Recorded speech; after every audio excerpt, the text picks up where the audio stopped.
जय गुरु.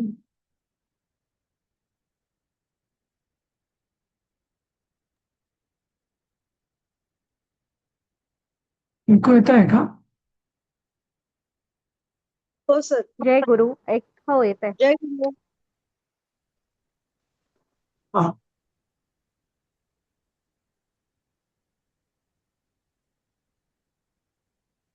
ठीक आहे. आज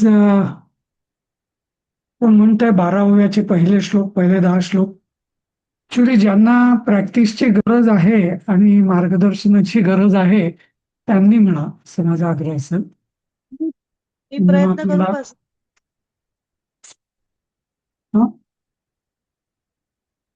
सर मी प्रयत्न करू का? हा, कर अश्विनी. हा. द्वादशोऽध्यायः. अर्जुन उवाच एवं सततयुक्ताये भक्ता स्वां पर्युपासते ये चाप्यक्षरमव्यक्तं तेषां के योगवित्तमः. हा, श्रीभगवान उवाच. योग वित्त मा पूर्ण म्हणायचा. हा. योग वित्त योगवित्तमः. मा पूर्ण म्हणायचं आणि महा म्हणायचं. हा. तेषां के योगवित्तमः. नाही. माहा. सॉरी. हा. तेषां ये योगवित्तमाः. हम्म. आलं सर बरोबर. बरोबर? हा.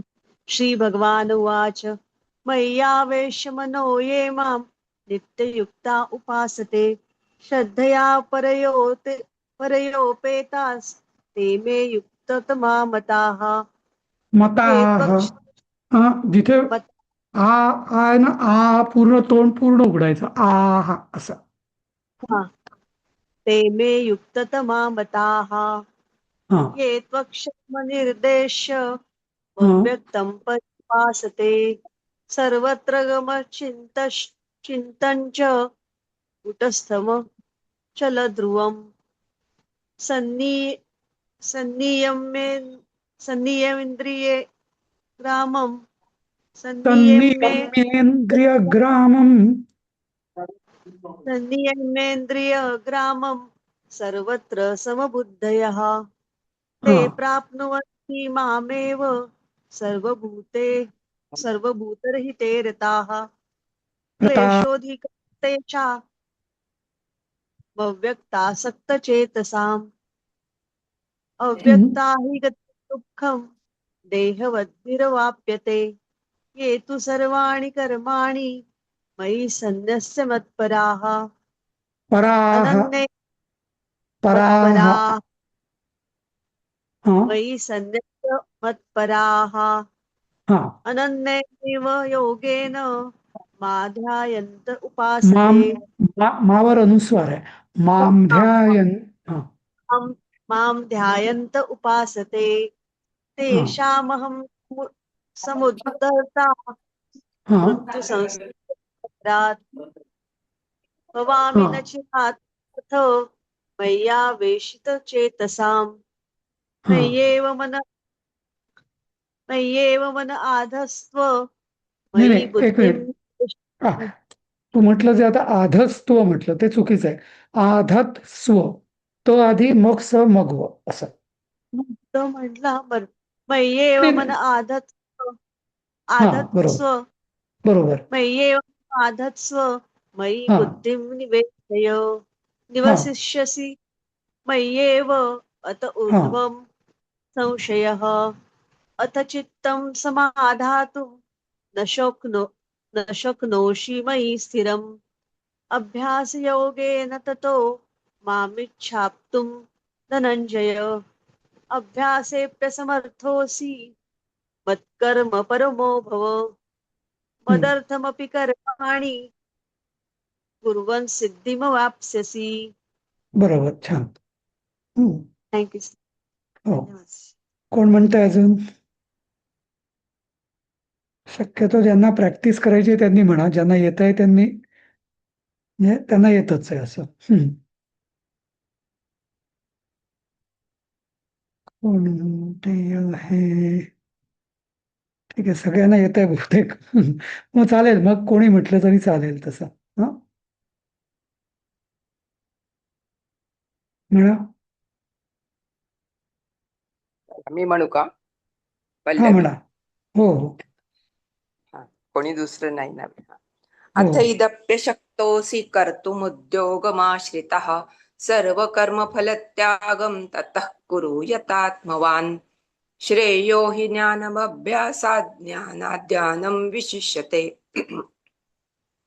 ध्यानात् कर्मफलत्यागस्त्यागात् शान्तिरनन्तरम् अद्वेष्टा सर्वभूतानां मैत्रः करुण एव च निर्ममो निरहङ्कारः समदुःखः सुखक्षमी सन्तुष्टः सततं योगी यतात्मा दृढनिश्चयः मय्यर्पितमनो बुद्धिर्यो मद्भक्तः स मे प्रियः यस्मान्नो द्विजते लोका लोको नो द्विजते च यः हर्षामर्षभयोद्वेगैर्मुक्तो यः स च मे प्रियः अनपेक्षः शुचिर्दक्ष उदासीनो गतव्यतः सर्वारम्भपरित्यागी सर्वारम्भपरित्यागी यो भक्तः स मे प्रियः यो न रुष्यति न द्वेष्टि न शोचति न काङ्क्षति शुभाशुभपरित्यागी भक्तिमान्यः स मे प्रियः समशत्रौ च मित्रे च तथा मानापमानयोः शीतोष्णसुखदुःखेषु समः सङ्गविवर्जितः तुल्यनिन्दास्तुतिर्मौनी सन्तुष्टो येन केनचित् अनिकेतस्थिरमतिर्भक्तिमान् मे प्रियो नरः ये तु धर्म्यामृतमिदं यथोक्तं पर्युपासते श्रद्धानामत्परमा भक्तास्तेतीव मे पल्लवी ते हा. श्रद्धधाना असं पाहिजे. श्रद्दधानामत्परमा भक्तास्तेतीव मे प्रियाः. ओम तत्सदिति श्रीमद्भगवद्गीतासु उपनिषत्सु ब्रह्मविद्यायां योगशास्त्रे श्रीकृष्णार्जुनसंवादे भक्तियोगो नाम 12ोऽध्यायः. श्रीकृष्णार्पणमस्तु. 15वा अध्याय कोण म्हणेल?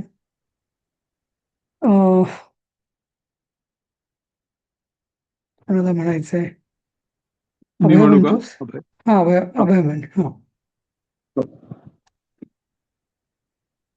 अथ पंचदशोऽध्यायः पुरुषोत्तमयोगः.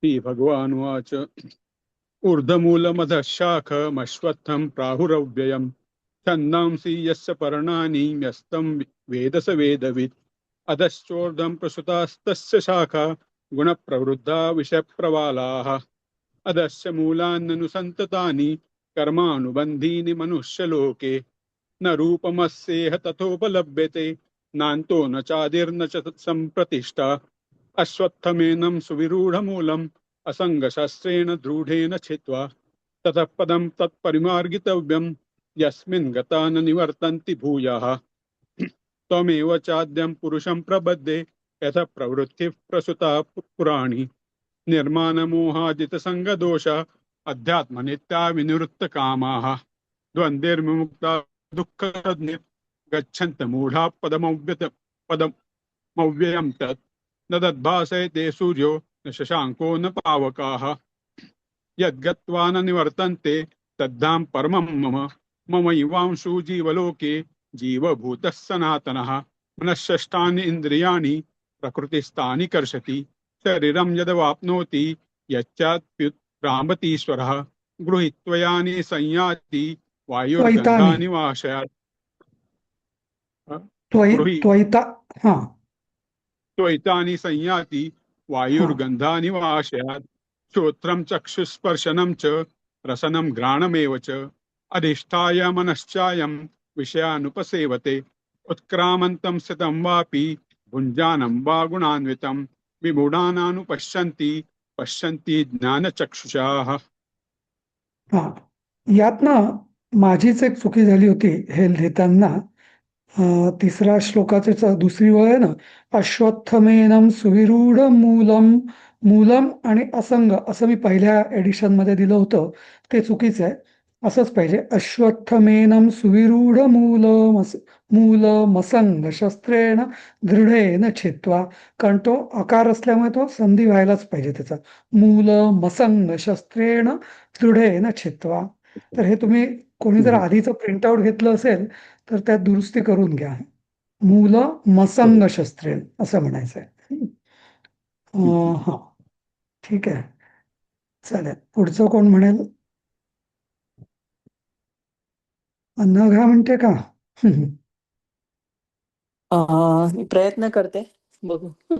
हा. यतन्तो योगिनश्चैव पश्यन्त्या चैनम चैनम हा, आहे. हं. हा. यतन्तो योगिनश्चैनं यतन्तो योगिनश्चैनं पश्यन्त्यात्मन्यवस्थितं यतन्तोप्य यतन्तोप्य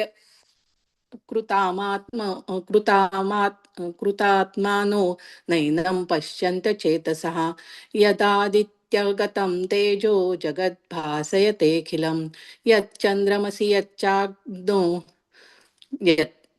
तत्तेजो विद्धि मामकं गामाविश्य च भूतानि धारयाम्यहमोजसा पुष्णामि चौषधिः सर्वाः सोमो भूत्वा रसात्मकः अहं वैश्वानरो भूत्वा प्राणिनां देहमाश्रितः प्राणात्पानसमायुक्तः पचाम्यन्नं चतुर्विधं सर्वस्य चाहं हृदि सन्निविष्टो मत्तत्स्मृतिर्ज्ञानपोहनै च वेदैश्च सर्वैरहमेव वेद्यो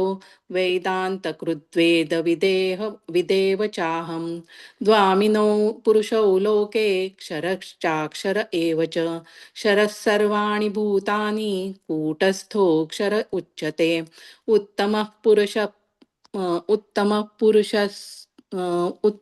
पुरुषस्वन्नः परमात्मोऽत्युदारुतः यो लोकत्रयमाविश्य बिभर्त्यव्यय ईश्वरः यस्माक्षरमतीतोऽहं मग ती मदक्षादपि एक मिनिट. तो ती यस्माक्षरमतीतोऽहं हा, बरोबर. मतीतोऽहं यत्माक्षरमतीतोऽहं मक्षरादपि चोत्तमः अतोऽस्मि लोके वेदे च प्रथितः पुरुषोत्तमः यो मामेव यो मामेव वम यो मा वे यो मा वम सम्मूढो जानाति. बरोबर आहे ना? यो मामेवम सम्मूढो जानाति बरोबर. पुरुषोत्तमम् हं. स सर्वविद् भजति मां सर्वभावेन भारत इति गुह्यतमं शास्त्रमिदमुक्तं मया नघ बुद्ध्या बुद्धिमान् स्यात् कृतकृत्यश्च भारत. ॐ तत्सदिति श्रीमद्भगवद्गीतासु उपनिषत्सु ब्रह्मविद्यायां योगशास्त्रे श्रीकृष्णार्जुनसंवादे पुरुषोत्तमयोगो नाम पंचदशोऽध्यायः. श्रीकृष्णार्पणमस्तु. हा, हरये नमः. छान. आता मला वाटतं अजून प्रॅक्टिस पाहिजे. नाही, प्रॅक्टिस पाहिजे. पण हं, एक मी सांगतो काय करायचं माहितीये. जेव्हा हं, आपल्याला या अनुष्टुप छंद आहे ना, याच्यात 8 8 8 8 असे अक्षर आहेत, बरोबर. हं, तर आता हं. जर आपल्याला आता जसं यो मामेवम सम्मूढो, तर हे एकदम म्हणताना खूप असं ते म्हणजे रिडल टाईप असतं, म्हणजे असं वाटतं वाटतं की आपल्याला. चूक इकडे तिकडे झालंय चुकतंय की काय? काय असं नाही, वाटतं. हं, तर मग जोपर्यंत पक्क होत नाही ना, तोपर्यंत हं, काय करायचं, पेन्सिलने ना तुम्ही जे प्रिंटआउट असेल तुमच्याकडे त्यांनी ना हं, यो यो मा मे वो हा 4 हं. 4 अक्षरांचा असा कॉमा ठेवायचा आणि तेवढंच ओके. म्हणायचं. 4 4 यो मा मे वो मसम मूढो असं म्हणायचं. हां, हां, पॉज हां. घेऊन म्हणजे मग म्हणायचं. सोपं पण जातं. कुठे हा तोडायचं ते हे हा होतं. तर अनुष्टुप छंदात नेहमी जे जे 4 अक्षर झाली की आपण ब्रेक घेऊ शकतो किंवा पॉज हं, ठेवू हं, शकतो. हा, हं, यो मामेव मसम्मूढो ससर्वविद हं, भजति माम असं. हं, इति हं. गुह्य तमम शास्त्र असं. हा, बरोबर. हां. यस्माक्षर तो म्हणजे अगदी आपल्याला जर स्वतःला म्हणताना जर सवय करायची असेल आणि जर हम्म. कॉन्फिडन्स नसेल, आपण एका दमात म्हणू शकत नसू, तर आधी 8-8 अक्षरांचं जे मी कलरनी केलेलं आहे, पण तेही जर हम्म. जमायला त्रास होत असेल तर 4-4 अक्षरांचा ग्रुप करायचा. आधीच त्याचा स्वल्पविराम देऊन ठेवायचे, म्हणजे मग तेवढं आलं की हम्म. थांबायचं, तेवढं आलं की थांबायचं, असं. हा 15व्या अध्यायात जास्त जोडाक्षर आहेत आणि ती बरीच म्हणजे जोडाक्षर 2-3 होय, 3 काही ठिकाणी 3-4 असं हे होतात. त्यामुळे मग ते बरोबर जरा थोडं टंग बरोबर ट्विस्टर आहे. हा बरोबर. आता यात ना म्हणजे आज आज आता फार काही एक चर्चा मिनिट करण्यात. हा सर, हा बोला. हा हे जे बोला बोला. तुम्ही लिहून दिलेलं आहे ना, म्हणजे संधी सोडून वगैरे, माझ्याकडे हो, काही प्रिंटआउट वगैरे असं नाहीये, तर हे मला फोटो काढावा लागेल का म्हणजे याचा? तू हे PDF पण दिलंय ना आपण याचं, आहे का? मग मी नंतर नाही, वेगळं माझं काय झालं पाठवेन मध्ये तुम्हाला. मी हा मी हे झाले ना बाहेर पडल्यामुळे माझ्याकडे पहिलं काहीच नाहीये. हो हो नाही ठीक आहे. मी हे पाठवेन ना, PDF पाठवेन तुम्हाला हा, याची. चालेल. हो, हा चालेल. थँक्यू. हो हो हो. हा हे म्हणजे मी असं काही फार मी काही याच्यात केलं नाही. फक्त 2 गोष्टी केल्या मी. जनरली लोकांना म्हणजे पाठ झालेलं आहे त्यांचं एकदम पूर्ण होतं. ऊर्ध्वमूलमदः शाखम् अश्वत्थं प्राहुरव्ययम् असं एका दमातच म्हणतात एकदा सवय झाली की. पण आपल्यापैकी बरेच जण मधले आहेत, तर त्यामुळे मी हे 8-8 अक्षरांचा चरण हा अनुष्टुप छंदात मानला जातो. चरण किंवा पाद ज्याला म्हणतात. तर म्हणून मी ते वेगळं कलरनी केलेलं आहे की जेणेकरून म्हणायला सोपं जाईल. पण जसं आता मी म्हटलं तसं अगदी तेवढंही जर जमत नसेल तर अगदी 4-4 अक्षरांनी सुद्धा तुम्ही कॉमा करून ठेवला आणि म्हटलं तरी चालेल असं. कुठेतरी तोडण्यापेक्षा 4-4 अक्षरांनी तोडायचं असं. ते एक. दुसरं म्हणजे मी आपल्या उच्चारांच्या वर्गात सांगितलंच होतं हे, पण त्या वर्गाला जे जे लोक आले नाहीत किंवा तर एक जनरल रूल असं सांगतो मी, की जेव्हा जोडाक्षर असतं तेव्हा ते जोडाक्षर जे असतं ना, ते नेहमी आधीच्या अक्षरात ओढून घ्यायचं. म्हणजे असं ऊर्ध्व हा ऊर्ध्व म्हणजे ऊर्ध्व मूल मधश मधश असं मधशाख मश्वत्थम. आता मश्वत्थम असं हा श्व हलका नाही म्हणायचा कडे, मश्वत्थम. म्हणजे तो जो समोरचं जे जोडाक्षर आहे ना, ते आधीच्या अक्षराला म्हणजे अक्षरशः त्याचं म्हणजे व्याकरणात असाच नियम आहे खरा पाणिनी दिलेला, की तो त्याचा उच्चार खरा डबल होतो, मश्वत्थम असं. म्हणजे श हा डबल येतो, मश्वत, आणि हा तो सुद्धा डबल येतो, मश्वत्थम असा. आता रौव्ययम रौव्ययम रौव्य असे आपण म्हणू शकतो ना, प्राहुरव्ययम. पण नाही, तसं नाही, प्राहुरव्ययम असं म्हणजे थोडासा आघात देऊन म्हणायचा. आणि हा नियम सगळीकडे जिथं जिथं जोडाक्षर आहेत तिथे तिथं हा नियम पाळायचा असं. असं. सर थोडं इंटरप्ट करू का? हा बोला ना. म्हणजे संध्याताईंनी पण आम्हाला शिकवलं होतं. हा त्यात आता छंदांशी मध्ये च्या खाली आम्ही एक छोटीशी आडवी रेघ करतो की त्याच्यावरती जोर द्यायचा आहे, बरोबर छंदांशी असं. बरोबर बरोबर. आणि तो शिवाय म्हणजे तुम्ही सांगतात ते आहेच सगळं, पण त्याच्यात हम्म. आता हा सी रस्व आहे किंवा पर्णानी मधला नी रस्व आहे, तर त्याच्याकडे पण लक्ष. म्हणजे छंदांसी यस्य पर्णानी यस्तं वेद यस्तं वेद स वेदवित्. म्हणजे ते रस्व दीर्घ पण आले की ते आपोआप बरं. पुढचं अक्षर येतं. हो नाही, पण आता कसं आहे माहितीये का, आता हा सगळा अनुष्टुप छंद आहे ना. हो तर हो अनुष्टुप छंदामध्ये काय आहे की नियम बाकीच्या वर्णांना नियम नाही आहेत. फक्त 5वं आणि 6वं अक्षर आणि दुसऱ्या आणि तिसऱ्या चौथ्या चरणातलं 7वं अक्षर यांनाच नियम आहे.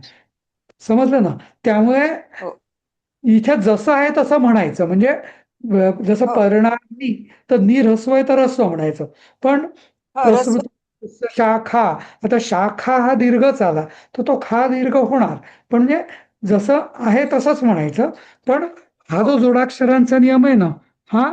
तसाच म्हणजे. आणि ते मग जोर दिला ना की तो उच्चार अगदी बरोबर येतो. जसं हा तेच. अधश्चोर्ध्वम् असं. हा हा म्हणजे असं. जोर देण्याची एक खूण अजून एक त्याच्यात आम्हाला करू सांगितली शकतो. होती. हो, ते हा मागे अगदी सुरुवातीला हा वर्ग आपला सुरू झाला, तेव्हा मी ते हा गीता परिवारचं एक पुस्तक पाठवलं होतं त्याचं. पण नंतर हो माझ्या हो लक्षात आलं, की त्यात त्यात अजून काही वेगळ्या चुका होत्या म्हणून मग मी ते बाद केलं म्हणजे आणि हे नवीन हा केलं. हा आणि हा दुसरं इथं मी जसं हे म्हटलेलं ना, ऊर्ध्व मूल आता हे डबल श हां, हा. तर आता अधः शाखम ॲक्चुअली हे डबल श काय आहे? हा इथे विसर्ग आहे खरा. पण विसर्ग अधश्च.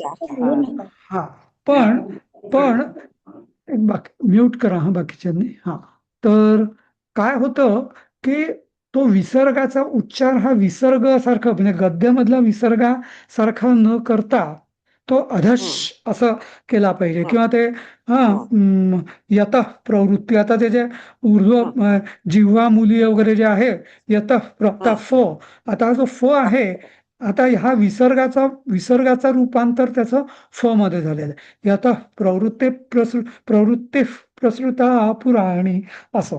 तर हम्म म्हणजे आता बरेच आणि हे खूप मोठे मोठे लोक पण ही चुकी करतात. यतः हम्म प्रवृत्ती प्रसृता पुराणी. तर तसा तो विसर्गाचा उच्चार हा विसर्ग होताच कामा नये. जेव्हा समोर प हम्म येतो तेव्हा तो फच हम्म व्हायला पाहिजे असं. हम्म हं. हम्म. तर हा हो हां, तर हे थोडं जसं गच्छन्त्य मूढा इथं विसर्ग आहे खरं. गच्छन्त मूढा विसर्ग आहे. पण बरेच जण पदम हां, पण तो मूढा असं नाही म्हणायचा.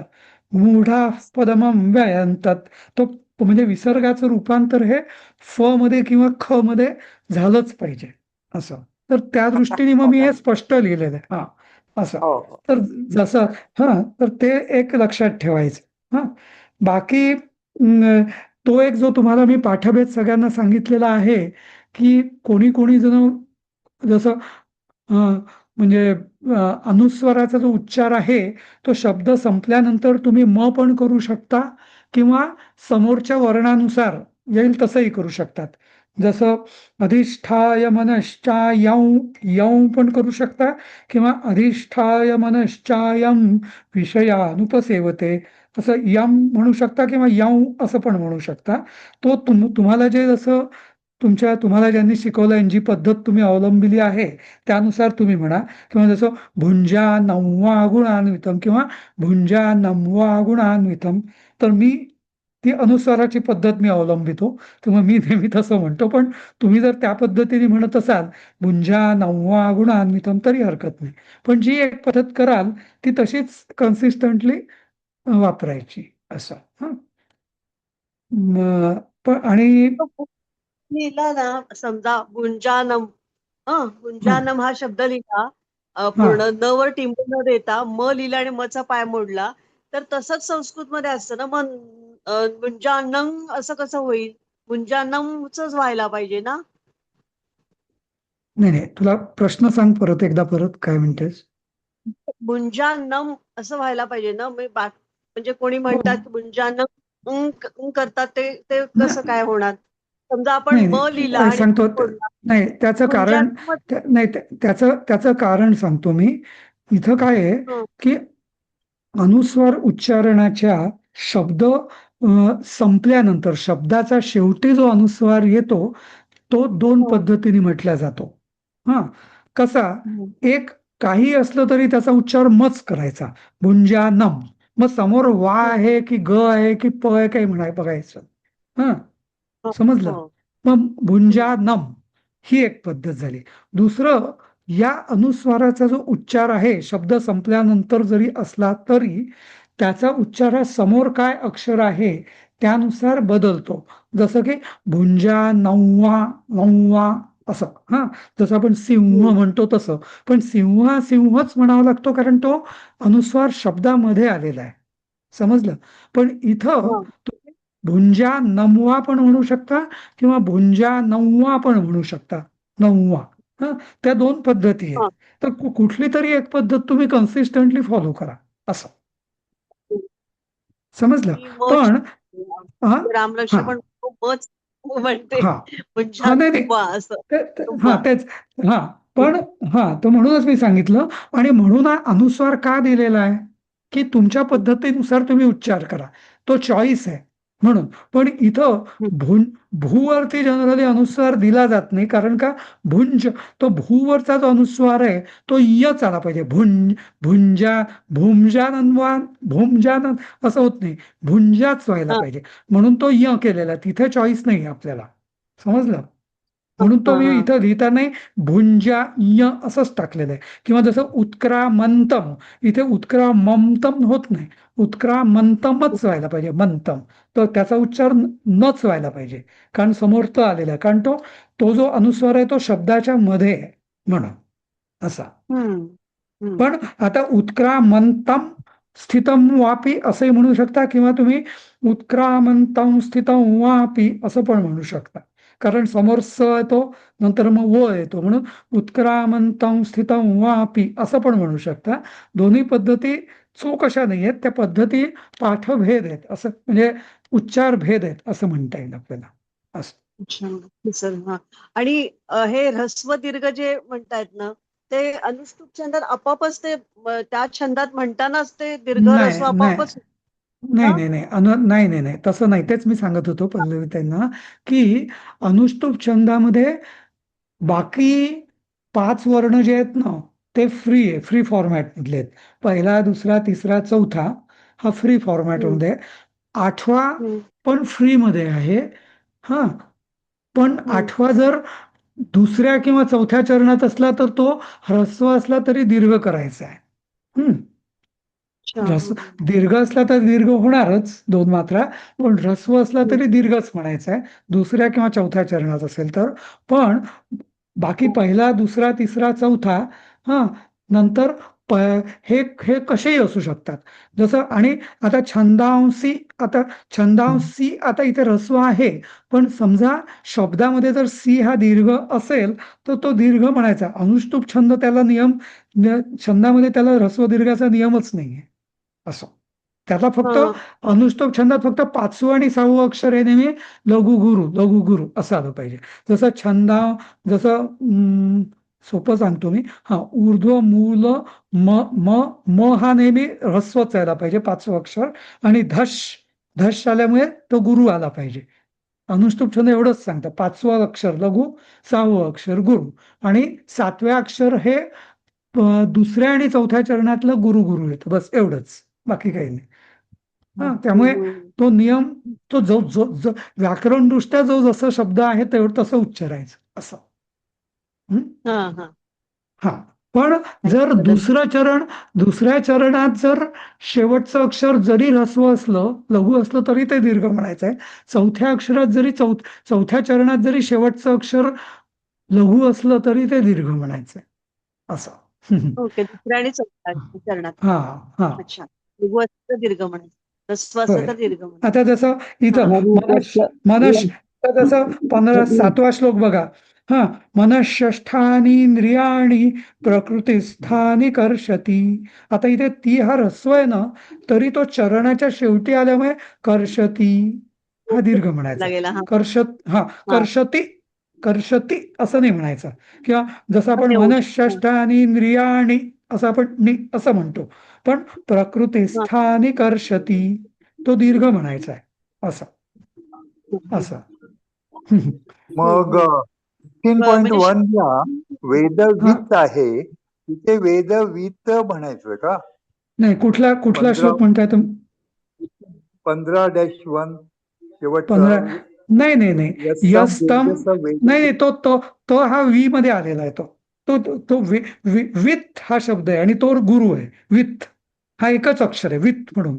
आणि बघा ना, यहस्तम वेद 4, हे स हा 5वं अक्षर, वे हे 6वं अक्षर, द हे 7वं अक्षर, आणि विथ हे 8वं अक्षर आहे. विथ, अच्छा, समजलं ना? ओके. विथ असं ते बरोबर मग येणारच. ते आता सॉरी, पण मग सर ते आता पल्लवीताई म्हणत होत्या तसं ते शेवटचं हे कर्षती जे आहे ते श वरती जास्त आधार देऊन तो ती म्हणजे शेवटचा 15वा ते 7वा श्लोक आहे त्याचं जे शेवटचं तुम्ही म्हणलात ऱ्हस्व आहे कर्षती हा शब्द.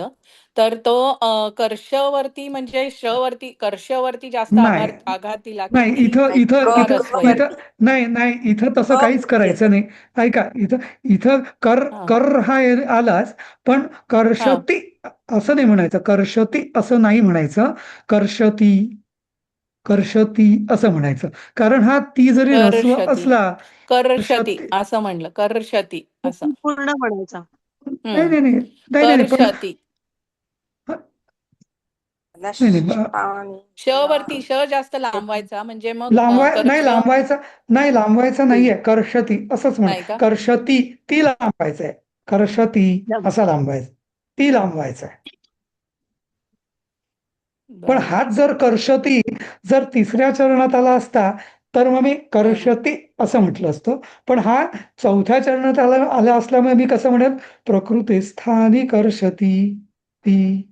कारण शेवटचं अक्षर जसं गायकीमध्ये पण गायनात पण शेवटचं अक्षर समेचं अक्षर असतं ते लांबवलं जातं ना, तसं तसं बर हा हा.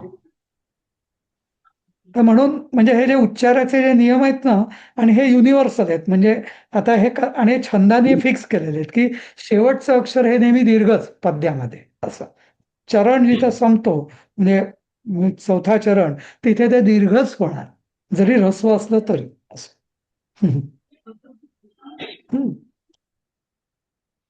आणि हा दुसरं अजून एक सांगायचं झालं, बऱ्याच जणांना ना अशी सवय असते, म्हणजे आता इथे अथ पंचदशोऽध्याय हा जो अवग्रह आहे ना याचा उच्चार करायचा नाहीये. किंवा जसं अजून खाली म्हणेल मी, हा यतंतोप्य, आता इथे आता ह्या 15-11वा श्लोक आहे ना, यतंतोप्य, आता तोप्य असं म्हणायचं नाहीये. यतंतो याला 2 मात्राच आहे. यतंतोप्यकृत आत्मानो, यतंतोप्य तो असं म्हणतात काही जण. त्यांना काय वाटतं की अवग्रह म्हणजे तो असा लांबवायचा आहे, पण तसं नाही. अवग्रह हा नॉर्मल दीर्घ अक्षरासारखाच म्हणायचा आहे. यदादित्यगतम तेजो जगत भासयतेखिलम तेखिलम असं नाही म्हणायचंय. किंवा जसं 12व्या अध्यायामध्ये अथैतदप्यशक्तोऽसि शक्तोऽसि असं नाही म्हणायचंय. अथैतदप्यशक्तोऽसि असं शक्तोऽसि म्हणजे एवढंच म्हणायचंय. अभ्यास सेप्य समर्थोऽसि सौथोऽसि म्हणजे खूप लांबवायचा नाही. तर अवग्रहाला उच्चारच नाहीये. समजलं? तर म्हणजे जसं अथ पंचदशोऽध्याय इतकं लांबवायचंच नाहीये. अथ पंचदशोऽध्याय असं म्हणायचंय. कारण अवग्रहाला उच्चारच नसतो. तर असे म्हणजे हे सगळे मी नियम म्हटले काय हे सगळ्यांना सांगूया. कारण न रूपमस्य हा डबल स येतो ना, कुठे न कुठला रूपमस्य श्लोक कुठला श्लोक न सांगा रूपमस्य रूपमस्य कितवा श्लोक मला एकदम मी तर पेज काढतोय. तिसरा हा पण इथं काही प्रश्न नाहीये. न रूपमस्येह इथं डबल स येतो ना, डबल स म्हणायला लागतं ना. नाही तर काय माहितीये का, कुठल्याही जोडाक्षरात मस्येह हे डबल येतच. नुसतं मसे न रूप मसेह नाही म्हणायचं कधी. मसेह नाही, मत्स्येह असंच म्हणावं लागतं. तथोप लभ्यते लभ्यते नाही म्हणायचं, लभ्यते. हा बहुतेक आपण बरोबरच करतो मराठी लोक उच्चार, पण कधी कधी लभ्यते मसेह नाही, मत्स्येह. हा असं मत्स्येह हा. तमेव चाद्यम म्हणतो का आपण? नाही, चाद्यम नाही, चाद्यम आद्यम द्यम असं बरोबर. नाही. हा तसं 15.1 ला तो वेदवित म्हणजे तो ऱ्हस्व आहे वी, तो मग दीर्घ होणार का? नाही वी हा ऱ्हस्व होता, पण त्याच्यावर अर्ध जोडाक्षर त आल्यामुळे तो दीर्घ झाला. वृत्त ओके 2 मात्रांचा दीर्घ म्हणण्यापेक्षा तो 2 मात्रांचा झाला, कारण वीची एक मात्रा ओके ओके आणि अर्ध्या तची परत ती मात्रा, त्यामुळे वित म्हटल्यामुळे तो 2 मात्रांचा झाला. ठीक आहे ओके ओके ओके तो नुसता वी आणि तसाही जरी असं कल्पना करा की तो त नाहीये, तरी मी म्हणताना असंच म्हटलं असतं, छंदांसी यस्य पर्णानि यस्तं वेद स वेदवी वेदवी हा असं म्हटलं असतं मी. कारण का बरोबर चरणाचं ते शेवटचं अक्षर आहे ना, त्यामुळे तो दीर्घच झाला पाहिजे, वेदवी असं. हं. ओके ओके हा, पण इथं ते वी लांबवायची गरज नाही पडली मला, कारण समोर त आल्यामुळे, त्यामुळे वेदवित असं ठीक असं. सर खूप छान सांगितलं तुम्ही. हम्म. माहिती मिळाली. हा. खूपच तर हे म्हणजे एक मिनिट, एक 10 मिनिटात करतो फोन, 10 मिनिटात करतो. हा. तर हे सगळे असे अजूनही म्हणजे हे काय जशी वेळ येईल तसे सांगितल्या जातात, पण आता येते भक्ता श्रद्धाना मत परमा भक्तास्ते ती असं ते असं, पण ते असं म्हणायची गरज नाहीये. तो अवग्रहाला उच्चारच नाही, कारण अवग्रहाला काही वेळ द्यायची गरज नाहीये, वेगळा एक्स्ट्रा वेळ द्यायची गरज नाहीये. तो फक्त संधी झाली ते अधिक बरोबर ते म्हणजे ते तो अवग्रह झाला एवढंच समजून घ्यायचंय. पण म्हणताना भक्तास्ते तीव मे प्रिया समजलं असं आहे. बरं, दुसरं काल आपली जी चर्चा झाली होती, आज प्रसाद नाहीये मला वाटतं, प्रसाद परांजपे, पण तो ऐकेल रेकॉर्डिंग. तर नंदू त्या हा ह्याच्यामध्ये गणपती अथर्वशीर्षामध्ये हम्म, पयोशी असं म्हणावं लागतं ना, अथर्वशीर्षामध्ये तिथे नाही नाही तो अवग्रहाचा आपण नाही नाही तो नाही नाही, पण ते वेगळं आहे. सी वेदांचा अच्छा उच्चार, वेदांचे उच्चार हा वेगळा विषय आहे. तो हा हा याच्यात नाही घेता येणार. हा, अच्छा अच्छा वेदांचे जे मग स्वर आहेत ठीक ना, आहे वेदांचे हा स्वरांचे नियम वेगळे आहेत, आणि ते अथर्वशीर्ष यजुर्वेदी पद्धतीने वेगळं असतं, ऋग्वेदी पद्धतीने वेगळं असतं, अच्छा अच्छा बरं सामवेदी बरं ठीक त्यामुळे तो वेगळाच प्रांत येतो. हा, पण हा, तर हा, तर कालचं जो आपलं चर्चा जी अर्धवट राहिली होती की छंद, हा, की कुठलं निर्माण मोहा जितसंग दोषा, तर हे जे आहेत ना, ते त्रिष्टुप छंद म्हटलं होतं. आणि मी तेच म्हणत होतो तुम्हाला की त्रिष्टुप छंद हा वैदिक छंद आहे. त्याचं पौराणिक म्हणजे आता पौराणिक म्हणण्यापेक्षा, कारण गीता ही श्रुती मानली जात नाही, वेदातली नाहीये गीता.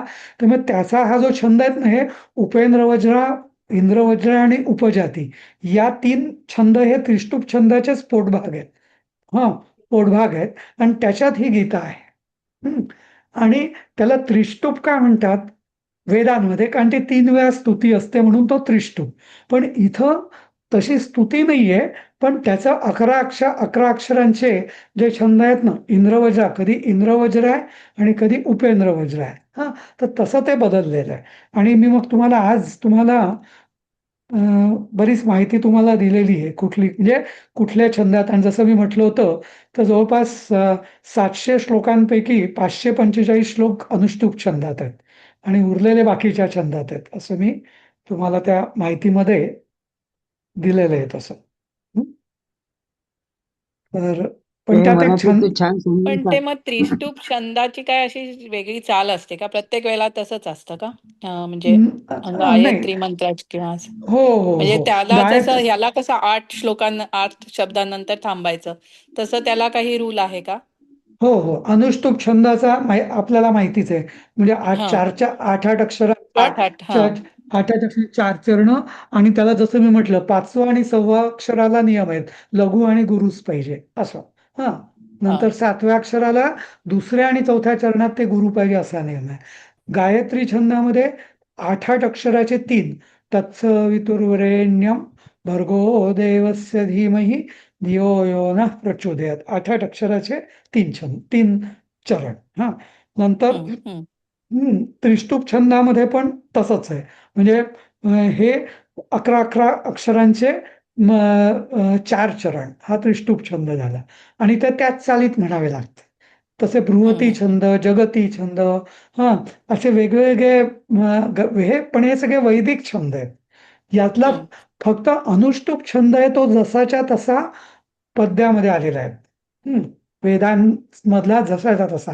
पण त्याची पण कथा मी जी काल सांगितली की तो हम्म. अं, रामायण म्हणजे वाल्मिकींना तो स्फुरला. जरी वेदांमधलं हम्म. होता तरी वेदांमध्ये अनुष्टुप छंद म्हणण्याची पद्धती वेगळी आहे. पद्य आपण जे पद्य रामायणापासून जे पद्य सुरू झालं, पुराण आणि पद्य, काव्य महाकाव्य आणि पुराण वगैरे, त्यातला अनुष्टुप छंद म्हणण्याची पद्धत वेगळी आहे. तर ती त्यांना स्फुरलेली आहे एका विशिष्ट प्रसंगामध्ये. जे मी काल